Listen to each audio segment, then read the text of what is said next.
Imagine standing in the middle of an ice age wilderness. The air is sharp with cold, your breath turns to mist, and silence hangs heavy until it doesn't. A low growl cuts through the night, followed by the crunch of heavy footsteps. You freeze. From the shadows, two glowing eyes lock onto you. It's not a lion, not a tiger, not even a grizzly bear. This is something far older, far deadlier. A predator that lived 50,000 years ago. Its fangs gleam, its muscles ripple, and it sees you not as a rival, but as dinner. The question is terrifying, yet irresistible. If a modern human faced one of these prehistoric beasts, who would win? Meet the prehistoric killers, approximately 600 words. 50,000 years ago, Earth was a battlefield of survival. Humanity existed, but not at the top of the food chain. We were competing with predators that modern people can barely imagine. These weren't just oversized versions of animals we know today. They were specialized killers. The most famous was the Smilodon, better known as the saber-toothed cat. Unlike today's lions, Smilodon wasn't built for chasing prey across the plains. It was stocky, muscular, and devastatingly powerful. Its forelimbs could pin down prey like grappling arms, while its 7-inch fangs delivered the finishing blow. Imagine being face-to-face with a predator that weighed nearly 900 pounds but moved with the stealth of a leopard. Then came the dire wolves. Bigger and stronger than today's wolves, they roamed in packs so large they could overwhelm mammoths.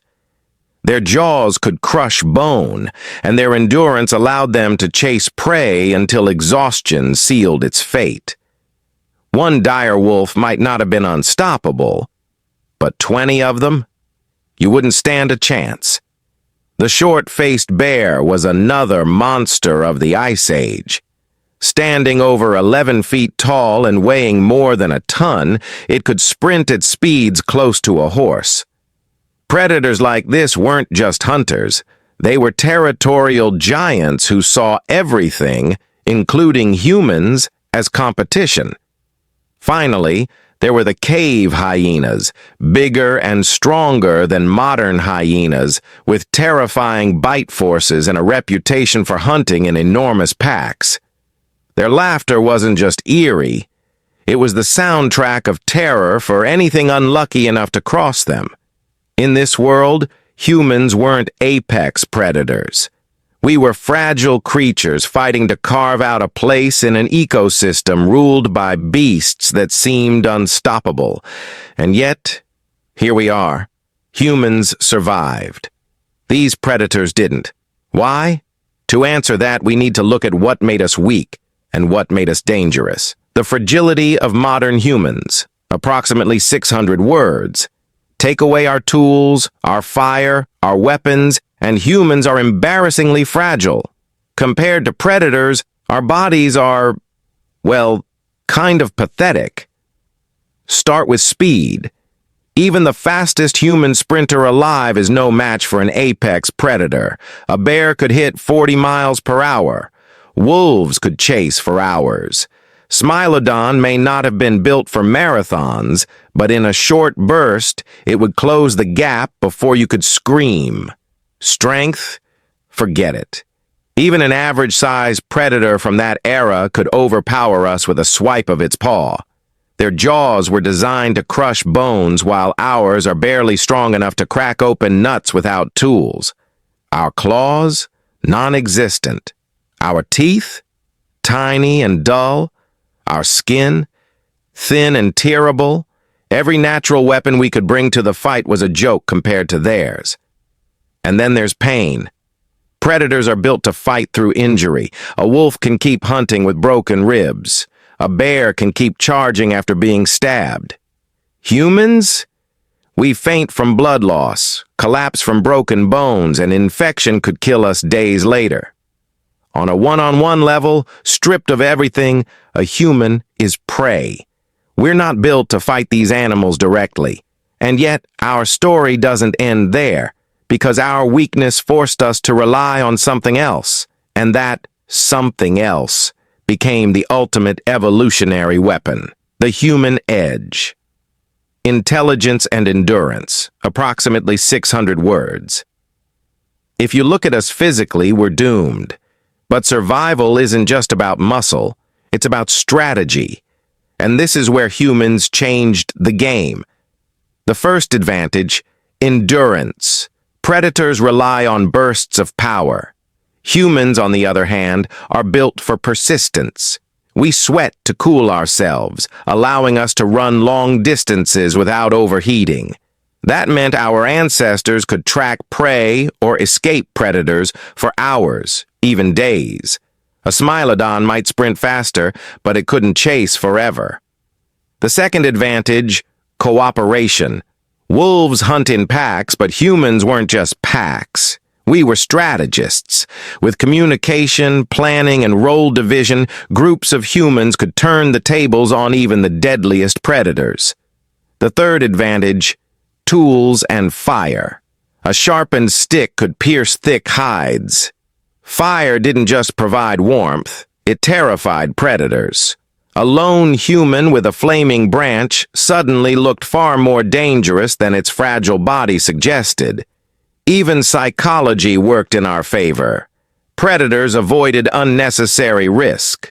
A wounded predator starved, so if a human shouted, waved fire, or threw rocks, predators sometimes hesitated. That hesitation could mean the difference between life and death. We couldn't outmuscle the predators of the Ice Age, but brains, stamina, and teamwork meant we didn't have to. Saber-tooth showdown. Approximately 600 words. The Smilodon, better known as the saber-toothed cat, is the Ice Age predator everyone fears most. It wasn't just a big cat. It was nature's perfected ambush machine. Imagine this. You're walking alone through tall grass in prehistoric South America. The air is hot, and cicadas buzz in the distance. You think you're alone, but you're not. Hidden in the shadows, a Smilodon crouches. It's been following you silently, its muscular body pressed low to the ground, waiting for the perfect moment. Unlike a lion, it won't chase you for long. It doesn't need to. It's waiting to strike once, decisively. When Smilodon attacks, it doesn't swipe casually. It launches with terrifying force, tackling prey to the ground. Its forelimbs are massive, built like a wrestler's, designed to pin struggling victims. Then come the fangs, 7 inches of ivory aimed at your throat or chest. A single puncture could collapse a lung or slice through arteries. Death would be quick. Could a modern human survive this showdown? Realistically, no. Smilodon's ambush is almost impossible to anticipate. Unlike wolves, which might give chase, Smilodon ends fights in seconds. You don't get a second chance. But humans don't just roll over. Even unarmed, we might try tactics born of desperation. Shouting, throwing rocks, or making ourselves look bigger might make the cat hesitate. Predators avoid unnecessary risks. Fire would be the ultimate weapon. But without it, you'd need sheer luck. Maybe the cat is hungry enough to gamble. Maybe it decides you're not worth the energy.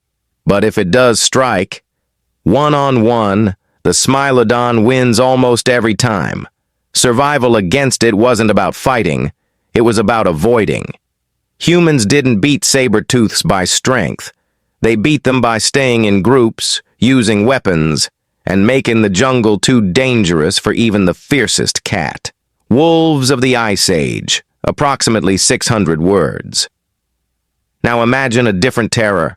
Not a single predator, but many. The dire wolf. Bigger, bulkier, and stronger than today's gray wolves. Dire wolves were Ice Age pack hunters. They could weigh up to 150 pounds, with bone-crushing jaws capable of snapping through marrow. But their true weapon wasn't strength. It was teamwork. Picture this.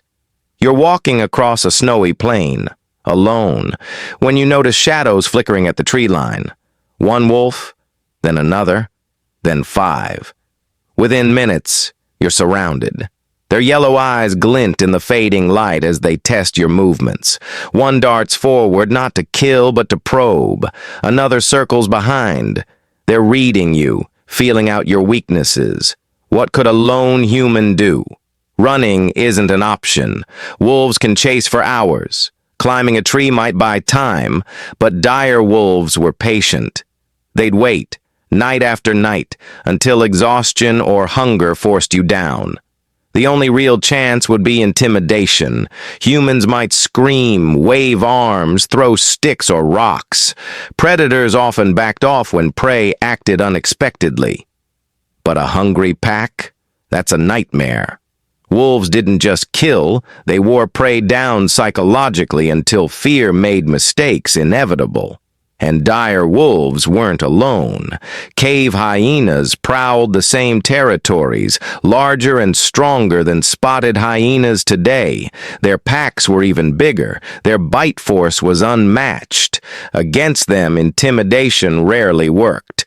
They were bold, aggressive, and had no problem attacking creatures larger than themselves. So could one human stand against a pack? Almost certainly not. But a group of humans, that's a different story. With fire, spears, and coordinated defense, people could turn wolves into the hunted. It wasn't strength that saved us, it was unity. The bear that ruled the Ice Age, approximately 600 words. If Smilodon was stealth and wolves were teamwork, the short-faced bear was raw, terrifying dominance. Standing up to 11 feet tall and weighing over a ton, this bear was a nightmare on 4 legs. Unlike modern grizzlies, which already terrify hikers, the short-faced bear was taller, faster, and possibly more aggressive. It could run at speeds of 35 to 40 miles per hour. That's faster than Usain Bolt at full sprint. For a creature weighing over 2,000 pounds, that's almost supernatural. Now imagine facing it. You're gathering berries near a river when the ground vibrates. You look up, and it's there. A mountain of muscle and teeth, staring straight at you. It rears up on its hind legs, towering higher than any predator you've ever seen. In that moment, you know, you can't fight. You can't outrun. You can't even hide. Your only hope would be to deter it. Maybe a flaming torch, maybe loud shouts. But here's the thing, short-faced bears weren't afraid of much. They dominated ecosystems.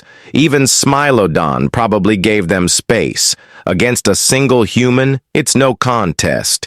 You lose. The bear wins. Every time. The only reason humans survived these titans was because of one thing, teamwork with weapons. A group of hunters with spears could wound, harass, and eventually drive even the largest bear away. But alone? A human facing this beast would be wiped out in seconds. The short-faced bear wasn't just a predator. It was a symbol of human fragility. And yet, we endured. Because we didn't need to fight them one-on-one. We had a weapon no bear could match. Intelligence. Tools. Fire and fear, approximately 600 words. Here's where the balance shifts. Humans couldn't fight predators physically, but we invented weapons that changed everything. The spear was our first great equalizer. A sharp wooden stick extended our reach, letting us strike before claws or fangs could. Stone tips made them deadlier, capable of piercing hides and flesh. Spears weren't about brute force.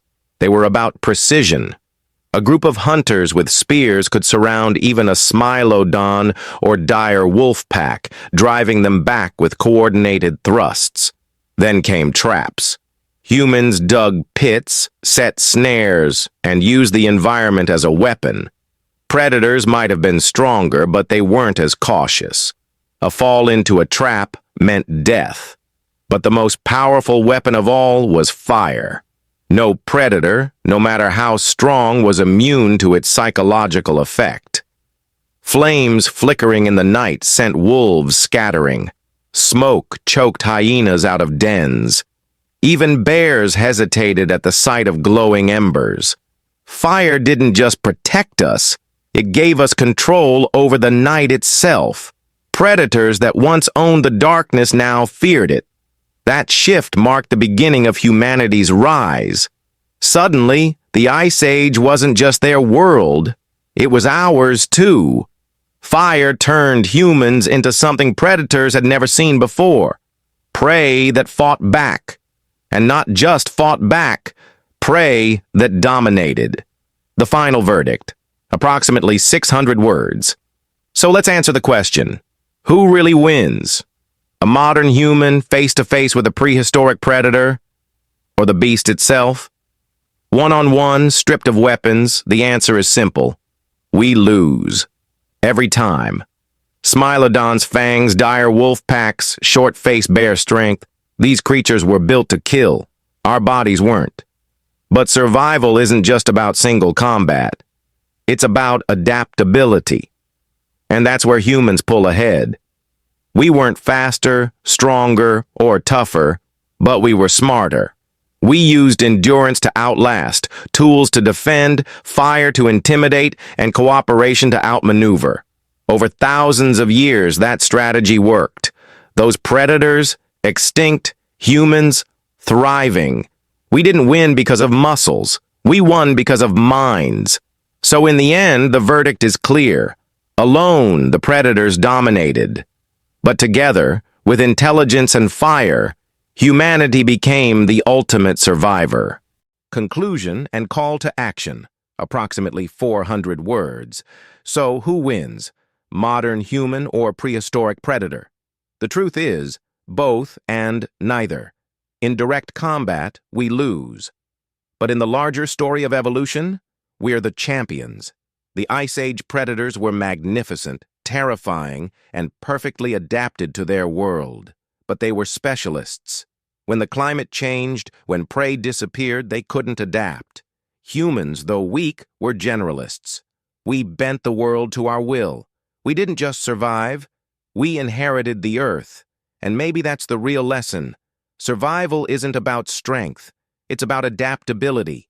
It's about using your mind, your community, and your creativity to face challenges bigger than yourself. Now, I'll throw the question to you.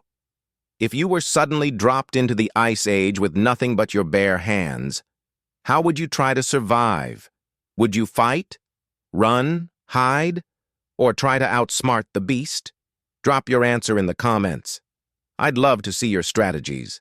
And if this journey back to the Ice Age left you with goosebumps, hit subscribe and join me for more deep dives into the most dangerous what-ifs in history. Because in the battle between humans and nature, the story has only just begun.